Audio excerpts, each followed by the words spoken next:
নমস্কার বন্ধুরা, বছরের প্রায় শেষ প্রান্তে এসে আপনাদের জন্য আজ রয়েছে একটি ভূতের গল্প। আজকের গল্প অরুণ আইনের লেখা কালো মোরগ। গল্প পাঠে ও গল্পের অন্যান্য চরিত্রে আমি দেবাঞ্জন। শুরু হচ্ছে অরুণ আইনের লেখা কালো মোরগ।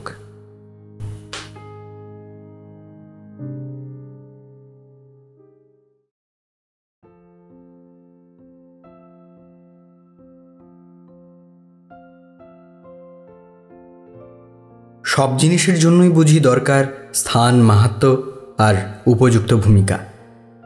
তা না হলে সেদিন সন্ধ্যা থেকে টিপ টিপ অঝোরে বৃষ্টির মধ্যে যখন হঠাৎ লাইট নিভে গেল, পাশের মাঠ থেকে ভেসে আসছে অবিশ্রান্ত ঝিঝি আর ব্যাঙের ডাক, তখন আমাদের ক্লাবের চিরাচরিত তাসের আড্ডায় হঠাৎ ভূতের গল্পের কথা উঠল কেন?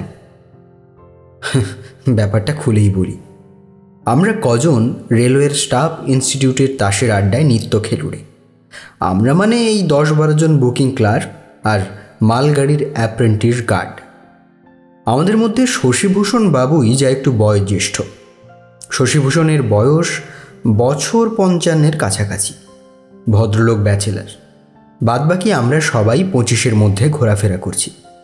সন্ধে 6টা থেকে শুরু হয় ব্রিজ খেলার আসর। তারপর রাত 10টার শেষ মাল ট্রেন যখন ইনস্টিটিউটের দেওয়াল কাঁপিয়ে চলে যায়, তখন সেই আসর ভাঙি। দারোয়ান ভজুয়া এর মধ্যে বার 2-3 চা দিয়ে যায়। এভাবেই দিনগুলো চলছিল বেশ। সেদিন কাল করল ওই বৃষ্টি আর লাইট। বিকেল থেকেই বৃষ্টি নেমেছে আকাশ ভেঙে। কোয়ার্টারে বসে আছি, মন মেজাজ খারাপ। আজ বুঝি আর তাসের আড্ডায় হাজিরা দেওয়া সম্ভব হলো না। সন্ধে নাগাদ বৃষ্টিতে একটু টান ধরতে ছাতি মাথায় দুর্গা বলে বেরিয়ে পড়লাম। ইনস্টিটিউটে গিয়ে দেখি হয় ছাতি নয়তো ওয়াটারপ্রুফ গায়ে জড়িয়ে প্রায় সবাই সেখানে হাজির। এমনকি শশীভূষণ বাবু, আমাদের কমন শশীদা। আমি এসে পৌঁছতেই বৃষ্টিটা আবার চেপে নামল। আলমারি খুলে অজয় সবে 6 প্যাকেট তাস বের করেছে, এমন সময় লাইট নিভে গেল। যাব বাবা, আচ্ছা বেরোশিক তো। অজয় পাওয়ার স্টেশনের উদ্দেশ্যে অস্ফুট স্বরে কটূক্তি করল। বাইরে ঝমঝম করে বৃষ্টি পড়ছে।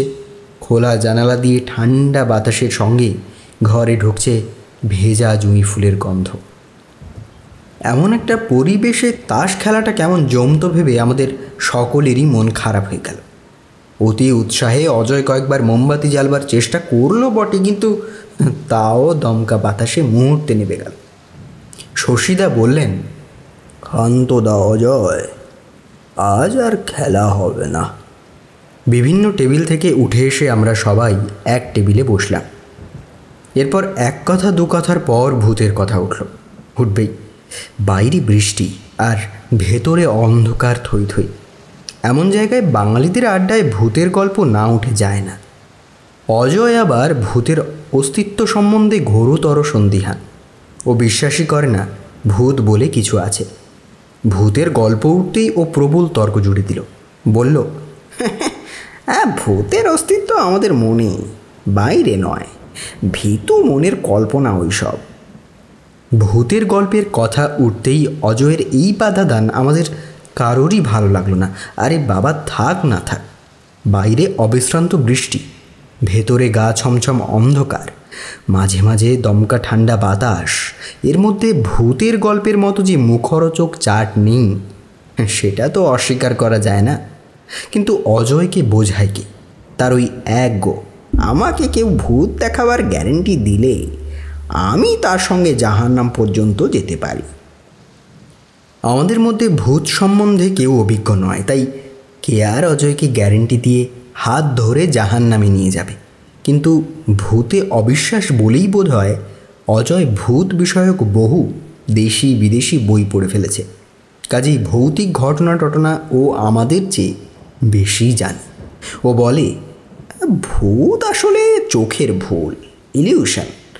সেই সঙ্গে পরিবেশও কিছুটা কাজ করে। আমি বললাম, যেমন?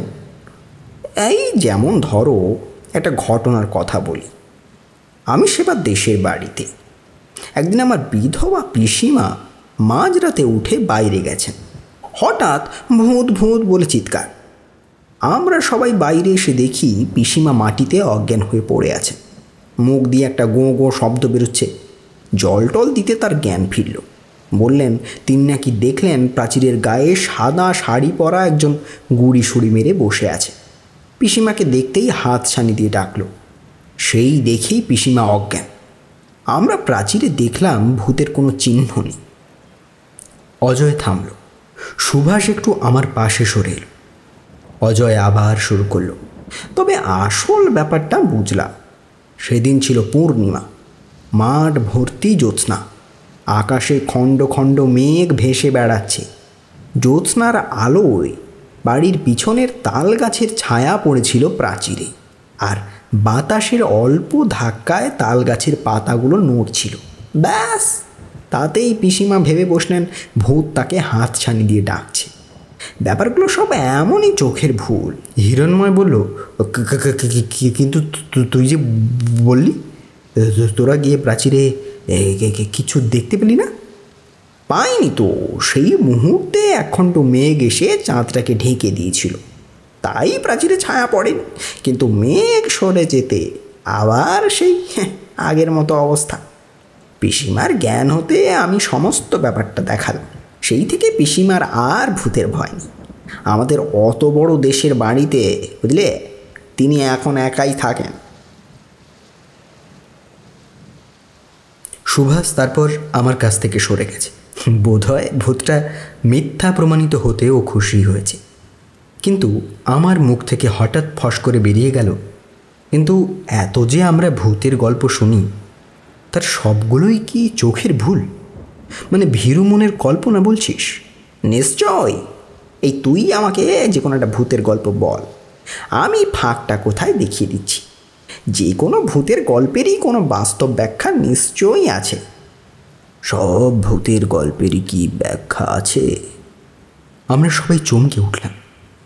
এতক্ষণ কথাবার্তা আমাদের বন্ধুদের মধ্যে হচ্ছিল। হঠাৎ এক কোণ থেকে শশীদার এই আচমকা প্রশ্ন শুনে আমরা আশ্চর্য হলাম। শশীদের মুখের চুরুটটা গনগন করে জ্বলছে। অন্ধকারেও আমরা দেখলাম তার চোখ জল জল করছে। অজয় জোরের সঙ্গে বলল, নিশ্চয়। কেন, আপনার কোনো ভূতের গল্প জানা আছে নাকি? বলুন। শশীদা মুখ থেকে চুরুটটা নামিয়ে ছাই ঝাড়লেন। কিছুক্ষণ সবাই চুপচাপ। আমরা অপেক্ষা করতে লাগলাম শশীদা কী বলেন শোনার জন্য। বোধহয় আমরা সবাই চাইছিলাম শশীদা অজয়কে একটা মুখের মতো জবাব দিন। ব্যাটার আস্পর্ধা তো কম না। আমরা সবাই বঙ্গপুঙ্গ। ছেলেবেলা থেকে হাতে মাদুলি আর কোমরে ঘষা তামার পয়সা মারতে অভ্যস্ত, আর আমাদের কিনা ভূতে অবিশ্বাস করার দুঃসাহস। কিন্তু শশীদা আমাদের হতাশ করলেন। তিনি ছাই ঝেড়ে হাতের চুরুটটা ঘোরাতে ঘোরাতে শান্ত আর গম্ভীর গলায় বললেন, না ভাই, আমার কোনো ভূতের গল্প জানা নেই। অজয়ের গলায় ব্যঙ্গ। আসলে আপনি ভয় পেয়ে গেছেন। আপনি জানেন এখানে কোনো আষাঢ়ে গল্প ফাঁদলে আমি তার ফাঁকটুকু ধরে ফেলব। শশীদা আশ্চর্য ঠান্ডা গলায় বললেন, হয়তো। তার চোখ দুটো একবার জলজল করে উঠে আবার স্বাভাবিক হয়ে এলো। আমার কেমন যেন মনে হলো শশীদা কি একটা বলতে গিয়ে চেপে গেলেন। কথাটা বলতেই বাকি সবাই শশীদাকে চেপে ধরল। বলতেই হবে। শশীদার চুরুট নিভে গিয়েছিল। দেশলাই নিয়ে আবার জ্বালিয়ে নিলেন। একটা দীর্ঘ টান দিয়ে কিছু ভাবলেন যেন। তারপর শান্ত গলায় বললেন,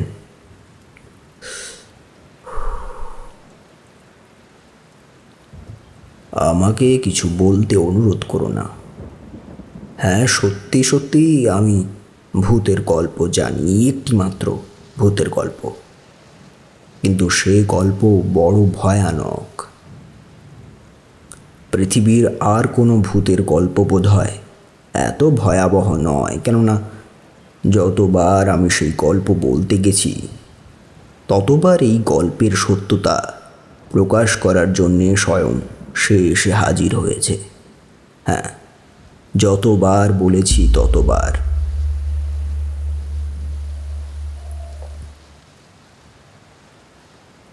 আমি জানি আজও যদি এই গল্প এখানে বলি তবে সে এসে ওই দরজার কাছে দাঁড়াবে।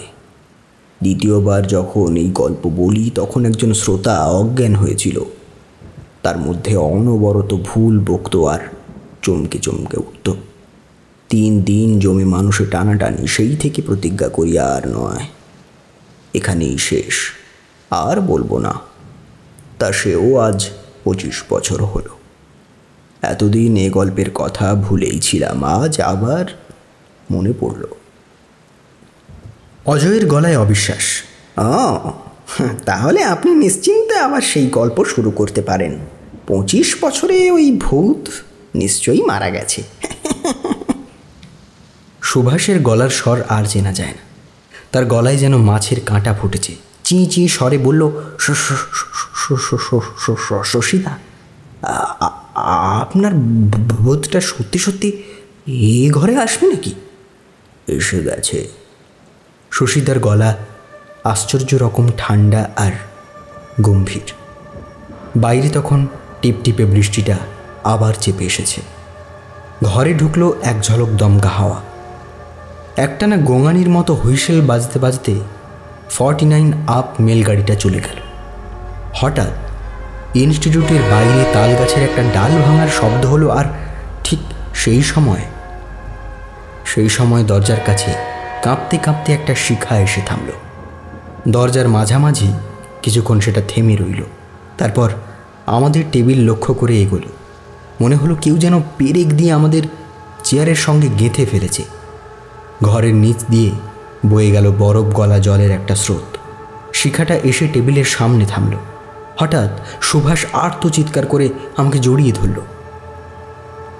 বাবু, আমি ভজুয়া, আপনাদের চা। এক হাতে মোমবাতি আর এক হাতে চায়ের কেটলি নিয়ে ভজুয়া এসে দাঁড়ালো। ঘর শুদ্ধ একটা নড়ে চড়ে বসার শব্দ শোনা গেল। এতক্ষণ সবাই যে পুতুলের মতো বসেছিল। শশীদা এমনভাবে গল্পের ভূমিকা গড়ে তুলেছিলেন যে আমরা পরিবেশের হাতে ক্রীড়ানক হয়ে স্থানুর মতো বসেছিলাম। ভজুয়া চলে গেল।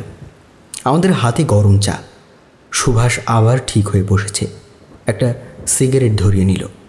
অজয় বলল, দেখলেন তো, চোখের সামনে কেমন একটা ইলিউশন ঘটে গেল। সব ব্যাপারই এমন, আপনার ব্যাপারটাও তেমন।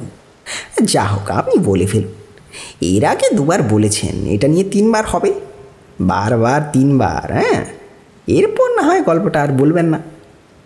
উত্তরে শশীদা যা বললেন তা আমরা কেউ কি ভাবতে পেরেছিলাম? বরফ শীতল কণ্ঠে শশীদা বলল, হ্যাঁ, আমাকে বলতেই হবে, কেননা সে এখানে এসে গেছে। এই গল্পের শেষ না করলে এসে যাবে না, আমি জানি। তুমি কি বললে অজয়? ইলিউশন না? তোমাদের এই চা কে দিয়ে গেল? ভজুয়া? ভজুয়া তো আজই সকালে 1 মাসের ছুটিতে বাড়ি গেছে। তুমি ইনস্টিটিউটের সেক্রেটারি, ছুটি তো সে তোমার কাছেই নিয়ে গেছে। এখন তো সে গয়া প্যাসেঞ্জারের কোনো 3য় শ্রেণীর কামরায় বসে ঢুলছে। এখানে এলো কি করে? জানালা দিয়ে একটা চামচিকে ঢুকলো ঘরে। আমাদের মাথার উপর একবার ঘুরপাক খেয়ে আবার খোলা ভেন্টিলেটর দিয়ে বাইরে বেরিয়ে গেল। টেবিলের ওপরে খবরের কাগজটি এই সময় খসখস শব্দ তুলে উড়ে গিয়ে মেঝেতে পড়ল। সব মিলিয়ে কেমন এক ভৌতিক পরিবেশ। আমাদের হাত পাগুলো জমাট পাথর। চেষ্টা করেও যেন নাড়তে পারছি না। ঘাড়ের কাছেই যেন কার নিঃশ্বাস। এ কি করে সম্ভব? সত্যি তো, ভজুয়া আজ ছুটি নিয়েছে, অথচ হাতে এখনও গরম চায়ের গ্লাস। অজয়ের মুখে টু শব্দ নেই। মাথার ওপর এক রাশ বিভৎস অন্ধকার যেন সুযোগ বুঝে দেওয়ালে যা খুশি তাই ছায়া এঁকে চলেছে। শশীদার রহস্যময় গলা আবার শোনা গেল, চাটা খেতে আপত্তি করো না, ওটা কিন্তু ইলিউশন নয়, আর ক্ষতি করতেও নয়। চরণ আর যাই করুক, আমার বন্ধুদের ক্ষতি করবে না। হ্যাঁ, এটা চরণের গল্প। আমাদের হাতের গ্লাস সব হাতেই রয়ে গেছে। কখন যে আমরা সরতে সরতে একেবারে শশীদাকে ঘিরে বসেছি জানি না। বাতাসে ভেজা জুঁয়ের তীব্র গন্ধ। মনে হলো শশীদা যেন এক আশ্চর্য জাদুকর। উনি এখন ইচ্ছা করলে পৃথিবীর অসম্ভব সব ঘটনা এখানে ঘটিয়ে দিতে পারেন। আমরা সবাই যেন তার হাতে সম্মোহিত হয়ে আছি। এমনকি অজয়, যে অজয়, তার মুখেও আর একটাও কথা নেই। শশীদা বললেন, সে আজ বছর 25-26 বছর আগের কথা। আমি তখন জামশেদপুর সবে এলসি পাশ করে একটা সাহেবি কোম্পানিতে ওভারসিয়ারের চাকরিতে ঢুকেছি। সে সময় আমাদের কোম্পানি টিস্কোর 6 নম্বর ব্লাস্ট ফার্নেস রিলাইনিং করার কনস্ট্রাক্ট পেয়েছিল। আমার ওপর কাজ দেখাশোনার ভার। দিন রাত কাজ চলছে, 500 কুলি কাজ করছে। কারখানা থেকে মাইল দূরে ঘামা মাইন্সে আমার কোয়ার্টার। সে সময় জামশেদপুরে এত জমজমাট ছিল না। শহরের অর্ধেক জুড়ে তখনও শাল, মহু আর জঙ্গল। রাতে কখনো ভাল্লুক, কখনো জঙ্গলি হাতি বেরোয়। কোয়ার্টারে আমি একা থাকি, সঙ্গে চরণ, আমার চাকর। জুতো সেলাই থেকে চণ্ডীপাঠ সবই জানে। লোকটা আমাকে ভালোবাসত খুব। চরণ চান্ডিলের আদিবাসী।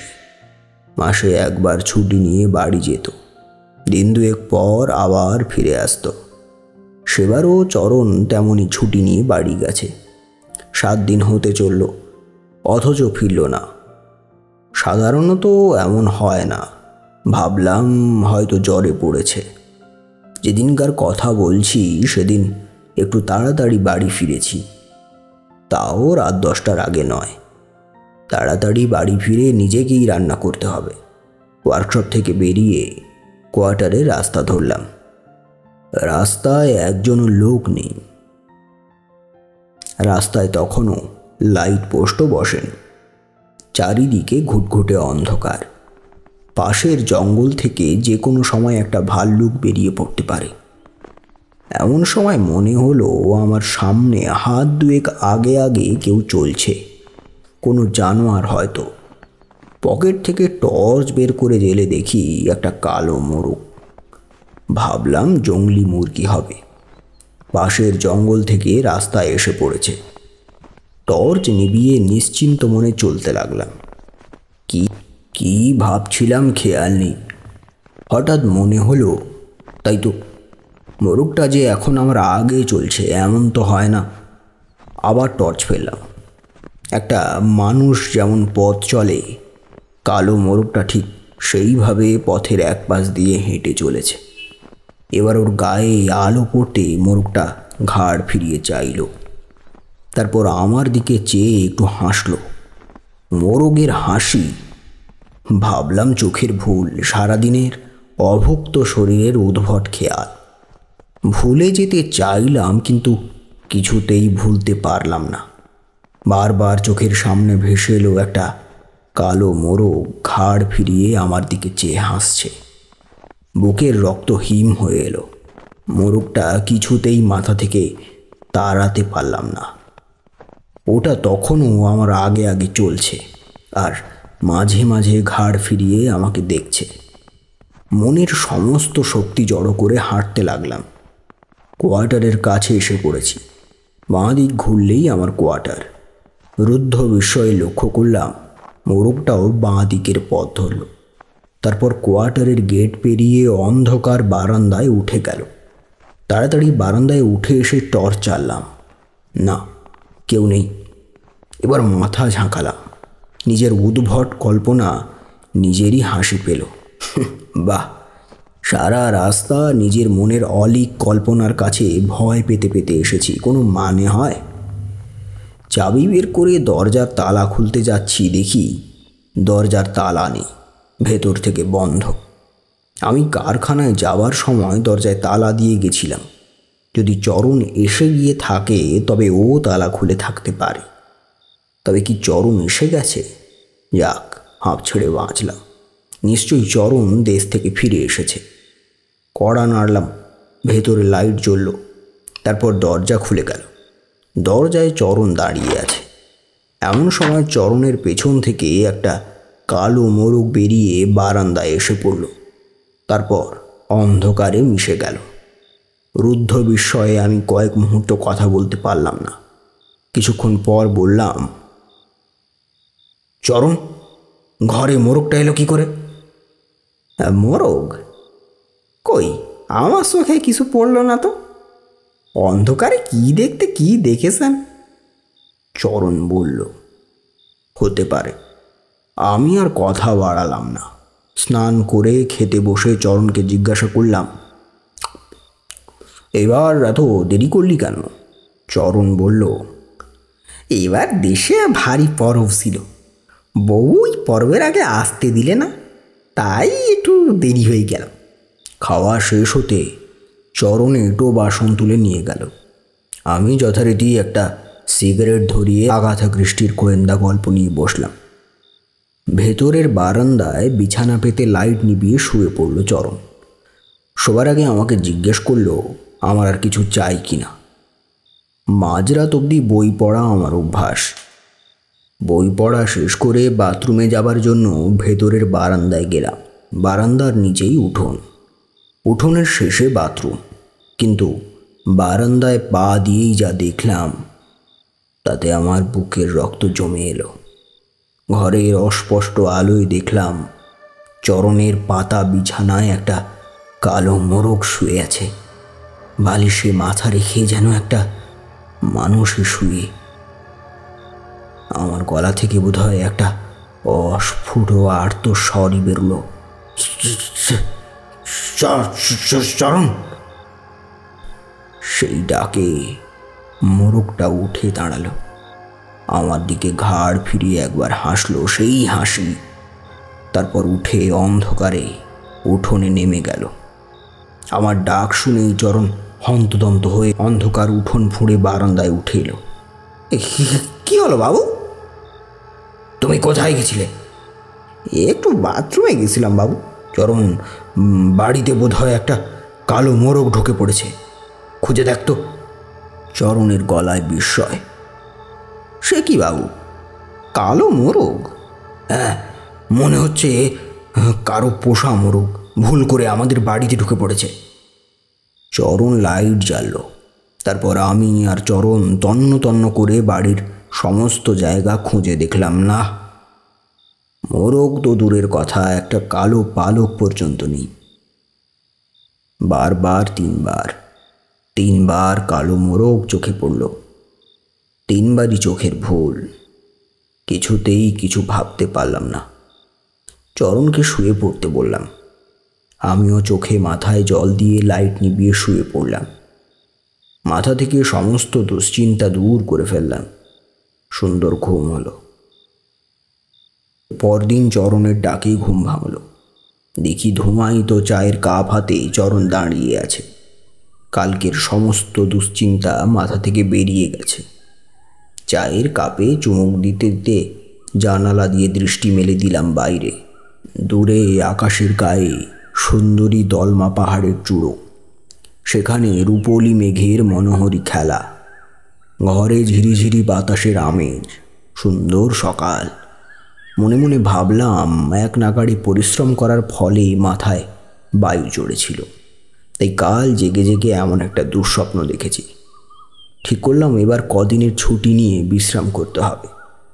চা খেয়ে বাথরুমে যাবার জন্য ভেতরের বারান্দায় আসতেই মেজাজ তিরিক্ষি হয়ে গেল। উঠোনে এক রাশ কালো পালক ছড়ানো, কয়েকটা গায়ে রক্তের ছিটে। চরণ, আমার গলা উষ্ণ। এসব কি? কাদের বাড়ির মুরগির পালক এসে আমাদের বাড়িতে পড়েছে, তুমি লক্ষ্য করনি? ঝাড় দিয়ে ফেলে দাওনি কেন? চরণ রান্নাঘর থেকে বেরিয়ে এসে অবাক। তাই তো বাবু, কিছুক্ষণ আগে আমিও কিছু দেখিনি, এইমাত্র বোধহয় বাতাসে উড়ে এসে পড়েছে। চরণ ঝাড় দিয়ে ওগুলো পরিষ্কার করলো। খেয়ে দিয়ে কারখানায় গেলাম। কাজের ফাঁকে ফাঁকে বারবার দুঃস্বপ্নের মতো হানা দিতে লাগলো কালো মোরগ। কিছুতেই ভুলতে পারলাম না। আচ্ছা জ্বালায় পড়লাম তো। একটা তুচ্ছ কালো মোরগ জীবন অতিষ্ঠ করে তুলল। একবার ভাবলাম সমস্ত ব্যাপারটা সান্যালকে বলি। সান্যাল আমার সহকর্মী, কিন্তু পারলাম না। শুনে ও হয়তো ঠাট্টা করবে, কারণ সমস্ত ব্যাপারটা আগাগোড়া ভাবতে আমার কেমন অবাস্তব ঠেকছে। জোর করে কাজে মন দিতে চেষ্টা করলাম, কিন্তু মনের তলায় একটা কাঁটা খচখচ করতে লাগলো। দুপুরে খাবার সময় অফিসে এসে বসলাম। চরণ অফিসেই খাবার পাঠিয়ে দেয়। গিয়ে দেখি সান্যাল তার টিফিন ক্যারিয়ার খুলে বসে গেছে। আমারও টিফিন এসে গেছে। হাত ধুয়ে এসে টিফিন খুলে বসলাম। টিফিন খুলতেই সমস্ত হাত পা জমে শক্ত হয়ে গেল। সান্যাল ব্যাপারটা লক্ষ্য করে বলল, কি হে, অমন চুপচাপ বসে কি ভাবছো? মুরগি। মুরগি? হ্যাঁ, চরণ আজ টিফিনে মুরগির মাংস পাঠিয়েছে। সে তো খুব ভালো জিনিস হে, অমৃত। বেশি থাকলে আমাকেও একটু দিও। না, ভাবছি চরণ মুরগি পেল কোথায়? আজ তো হাটবার নয়। আরে তোমারও তো খোঁজ কি দরকার? খিদের মুখে মুরগি উপা দেও। নাও, শুরু করো। কিন্তু আমার সমস্ত মন তখন এক অসহনীয় অশান্তিতে বিষিয়ে গেছে। সমস্ত বাটিটাই তুলে সান্যালকে দিয়ে দিলাম। ও তো অবাক। বললাম, কাল রাতে পেটটা একটু খারাপ হয়েছিল, মাংস খাবো না। দই দিয়ে ভাত মেখে সামান্য ভাত খেলাম। আজ বিকেল বিকেল বাড়ি ফিরলাম। কিছুতেই সবুর সইছিল না। গিয়েই চরণকে বললাম, চরণ, তুমি আজ মুরগির মাংস পাঠিয়েছিলে? আগে হ্যাঁ বাবু। মুরগি কোথায় পেলে? একটা আদিবাসী এসেছিল কালো মোরগ নিয়ে, সস্তায় পেলে নিয়ে নিলাম। রাগে আমি ক্ষিপ্ত হয়ে উঠলাম। খবরদার বলছি, আমার বাড়িতে কোনো কালো মোরগ ঢুকতে দেবে না। কতবার আর তোমাকে বলবো আমি? আমাকে এইভাবে রেগে উঠতে দেখে চরণ বেচারা হতবাক হয়ে গেল। তারপর মাথা নিচু করে ধীরে ধীরে ভিতরে চলে গেল। এরপর 2 দিন কালো মোরগের আর কোনো উৎপাত নেই। মনে মনে ভাবলাম, যাক বাবা, ফাঁড়া কেটেছে। 2 দিনেই জীবন একেবারে অতিষ্ঠ হয়ে উঠেছিল। শশীদা থামলেন। চুরুক থেকে এক ঝলক ধোঁয়া বেরিয়ে এসে তার মুখের সামনে একটা জাল বুনে চলেছে। সেই জালের আড়ালে আস্তে আস্তে ঢেকে যাচ্ছে তার মুখ। শশীদা আবার শুরু করলেন, সেদিন আমার কাজ সারতে সারতে অনেক দেরি হয়ে গেল। কুলিদের ওভারটাইম দিয়ে কাজ করানো হচ্ছিল। রাত তখন প্রায় 12টা হবে। আমি বাড়ি ফিরব ঠিক করলাম। কারখানা থেকে বেরিয়ে রাস্তায় পা দিতেই গা ছমছম করে উঠল। কেমন একটা ভয় এসে আমাকে স্থবির করে দিল। বারবার মনে হচ্ছিল আজ হয়তো রাস্তায় আবার সেই কালো মোরগটার দেখা মিলবে। রাস্তার উপর আমার পা জমে গেল। বারবার চেষ্টা করেও এগোতে পারলাম না। শেষ অবধি বিরক্তি হয়ে কারখানায় ফিরে গেলাম। বোধনকে গিয়ে বললাম, চল, তোর ছুটি, আমার সঙ্গে আজ আমাদের বাড়িতে থাকবি, চল। বোধন আমাদের কারখানার কুলি। বেশ শক্ত সামর্থ্য চেহারা, যেন কালো পাথরে কুঁদে তৈরি শরীর। চরণের গাঁয়ের ছেলে, চরণের পরিচিত। চরণই আমাকে বলে কয়ে ওকে কারখানায় ঢুকিয়ে দিয়েছিল। বোধনকে নিয়ে তো বেরিয়ে এলাম। বোধনও বাধ্য ছেলের মতো আমার পিছু পিছু আসতে লাগলো। সঙ্গে বোধন থাকায় এবার আর ভয় করছিল না। কিন্তু মনে মনে নিজের ওপর খুব বিরক্ত হলাম। আগে আগে কত রাতে এই রাস্তায় একা একা বাড়ি ফিরেছি, ভয়ের লেশ মাত্র ছিল না। চিৎকার করে রবীন্দ্রসঙ্গীত গাইতে গাইতে পথ হেঁটেছি। একবার ইচ্ছা হলো ওকে ফিরে যেতে বলি, কিন্তু সঙ্গে সঙ্গে আমার ভেতরেই কেউ যেন এক ফিস ফিস করে বলে গেল, ও থাক, ও থাক। বোধন সারা রাস্তায় একটাও কথা বলেনি। এবার বোধন আর চরণ একসঙ্গে ছুটি নিয়ে দেশে গেছিল। বোধন ঠিক 2 দিন পরেই ফিরে এসেছিল, কিন্তু তারপর থেকেই ওকে দেখছি কেমন গম্ভীর। ততক্ষণে আমার কোয়ার্টারে এসে পড়েছি। বারান্দায় উঠে দরজার কড়া নাড়লাম। পেছনে বোধন। এই সময় বোধন অস্পষ্ট ঘড় ঘড় স্বরে কি যেন বলল, ঠিক শুনতে পেলাম না। দরজা খুলে গেল। কিন্তু সামনে কেউ নেই, যেন হাওয়ায় খুলে গেল। আর ঠিক তখনই দরজার কাছে এসে দাঁড়ালো সেই কালো মোরগ, যেন সমস্ত দরজাটা জুড়ে দাঁড়িয়ে আছে। গায়ের পালকগুলো খাড়া হয়ে আছে, মাথার লাল ঝুঁটিটা একটা শিঙের মতো শটান, ঘাড়ের পালকগুলো সজারুর কাঁটার মতো সামনের দিকে উঁচিয়ে আছে। তার মাঝে মাঝে দেখা যাচ্ছে শুধু শুধু এক বিঘিত লম্বা একটা হলুদ ঠোঁট, লাল চোখ দুটো অস্বাভাবিক বড়। সেই চোখের খয়েরি মনি স্থির দৃষ্টিতে বুধনকে দেখছে। ঘাড় ফিরে বুধনকে দেখলাম, দেখি অত বড় চেহারার মানুষটা একটা বেতস লতার মতো থরথর করে কাঁপছে। সমস্ত শরীরে যেন এক ফোঁটা রক্ত নেই, মুখে একটা অস্পষ্ট গোঁ গোঙানিস বেরুচ্ছে। কিছু বোঝার আগেই শুনতে পেলাম একটা কালো মোরগটা হঠাৎ দরজার কাছ থেকে উড়ে বুধনের ওপর গিয়ে পড়েছে। বুধন মাটিতে পড়ে গেল, আর তখন সেই কালো মোরগটা তার বুকে উঠে কণ্ঠনালীতে ঠোঁট ডুবিয়ে তার রক্তপান করতে লাগলো।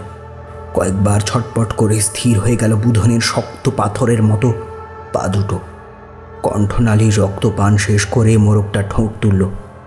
তারপর বুধনের প্রাণহীন বুকের ওপর দাঁড়িয়ে একবার বিজয়ী মোরগের মতো পাখা ঝাপটে একটা ভয়ঙ্কর ডাক ডেকে উঠল।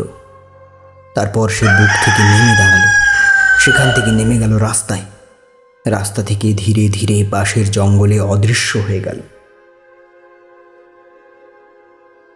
আমার পায়ের কাছে পড়ে আছে এক বিশাল প্রাণহীন দেহ। গভীর রাত, চরাচর নিস্তব্ধ। আমার সমস্ত শরীরের রক্ত ঘাম হয়ে কুলকুল করে বয়ে চলেছে। কিন্তু কি আশ্চর্য, আমার পুরনো সাহসও যেন আস্তে আস্তে ফিরে আসছে। সমস্ত ব্যাপারটা অস্পষ্ট ধোঁয়াটে হলেও ইতিকর্তব্য ঠিক করে নিতে সময় লাগলো না। বাড়ির ভেতরে চরণের খোঁজ করলাম। চরণ কোথাও নেই। কোয়ার্টার থেকে বেরিয়ে থানায় গেলাম, সমস্ত খুলে বললাম। সেই রাতেই পুলিশের গাড়িতে বুধনের দেহ নিয়ে গেল পোস্টমর্টম করার জন্য। সব দুঃস্বপ্নের পরই আছে জাগরণ, তাই সেই রাতও একসময় ভোর হলো। সেদিনই সকালে চান্ডিলের বাস ধরলাম, গিয়ে পৌঁছালাম চরণের দেশের বাড়িতে। আমাকে দেখেই ওদের বাড়িতে কান্নার রোল পড়ে গেল। এরপর চরণের বউ আর চরণের বাবার অবিশ্রান্ত বিলাপের মধ্যে থেকে যে কাহিনী উদ্ধার করেছিলাম তা সংক্ষেপে তোমাদেরকে বলছি। বিংশ শতাব্দীর সভ্যতা আর বিজ্ঞানের এই চরম উন্নতির দিনে যে এমন মধ্যযুগীয় ব্যাপার ঘটতে পারে তা অভিজ্ঞতা না থাকলে বিশ্বাস করা যায় না। সে যাক, গল্পটা বলি। বুধনের ছিল খুব নেশা করার বদখেয়াল। এই নেশার বদখেয়ালের জন্য সে বারবার দেনা করত। দেনা করতে করতে সে দেনায় প্রায় গলা অবধি ডুবেছিল। চরণের কাছেও ছিল তার অনেক ঋণ। বারবার দেশে গিয়ে চরণ পরবের আগেই যেভাবে হোক ঋণ শোধ করার তাগাদা দেয় বুধনকে। ঋণ শোধ করতে না পারলে চরণ পঞ্চায়েতে নালিশ ঠুকে বুধনের সব জমি জায়গা কেড়ে নেবে এমন হুমকিও দেয়। এই নিয়ে এক কথা দু কথার পর তাদের মধ্যে বিরাট ঝগড়া বেঁধে যায়। শেষে গ্রামের মাতব্বররা এসে সেই ঝগড়া থামায়। চরণ আসার আগে শাঁসিয়ে আসে কাল সকালেই পঞ্চায়েতের কাছে যাবে। সেদিনই সন্ধ্যাবেলা চরণের বাড়িতে উঠোনে দেখা যায় একটা বড় কালো মোরগকে ঘোরাফেরা করতে। লোভে চরণের চোখ চকচক করে ওঠে, কিন্তু বাড়িতে চরণের বউ আর তার বাপ তাকে মানা করে মোরগটি ধরতে, কারণ তারা জানে বুধন একজন গুণীন। সে ইচ্ছা করলে কালো মোরগের জব ধরতে পারে। এই মোরগটাও হয়তো বুধনের মায়া, কিন্তু চরণ কোনো বাধা শোনে না। নিশিতে পাওয়া মানুষের মতো মোরগটাকে ধরবার জন্য সে তার পিছু পিছু ছুটতে ছুটতে জঙ্গলে ঢুকে পড়ে। কিছুক্ষণ পরই চরণের আর্তনাদ শুনতে পেয়ে চরণের বাবা দৌড়ে জঙ্গলে ঢুকে দেখে রক্তাক্ত অবস্থায় চরণ পড়ে আছে। তখনও অস্পষ্ট জ্ঞান আছে। সে ক্ষীণ গলায় শেষ কথা বলে যায়, বুধন বুধন আমাকে খুব করলো। বুধন কালো মোরগ এর বদলা নিব।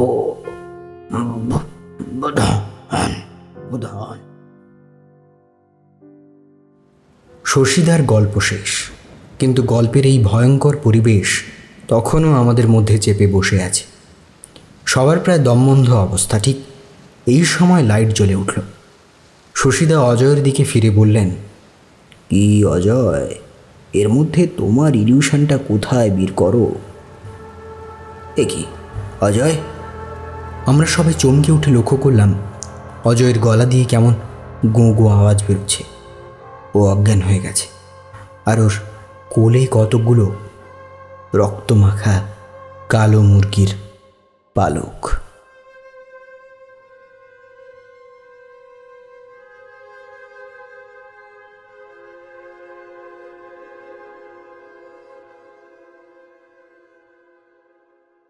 শুনছিলেন অরুণ আইনের লেখা কালো মোরগ।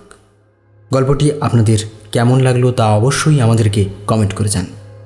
গল্পটি ভালো লাগলে আমাদের চ্যানেল সাবস্ক্রাইব করুন। আমরা খুবই কাছে আছি 800 সাবস্ক্রাইব পূরণের লক্ষ্যে। যারা যারা এখনও সাবস্ক্রাইব করেননি আমাদের চ্যানেলটি, তারা সাবস্ক্রাইব করে দিন এবং এভাবেই আমাদের পাশে থাকুন। নমস্কার।